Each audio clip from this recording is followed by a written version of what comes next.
আমার পরিবার না খেয়ে থাকে।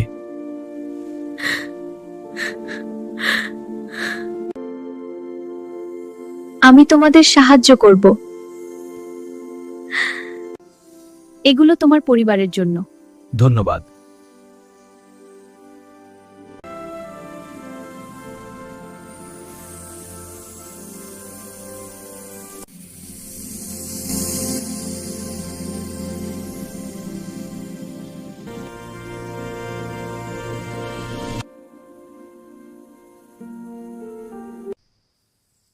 আল্লাহ সাহায্য করেছেন। এত টাকা কোথা থেকে? আল্লাহ সাহায্য করেছেন। পরী রাতে এসে গোপনে কাজ করত।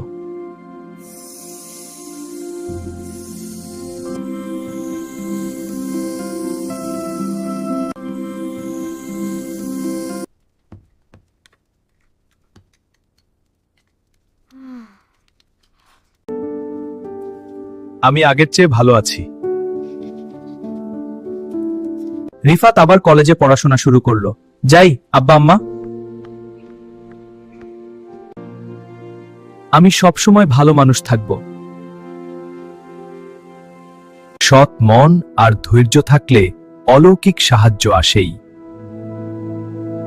এটা একটা গরিব পরিবারের প্রতি পুনির ভালোবাসা এবং সৎ মানুষের আস্থা।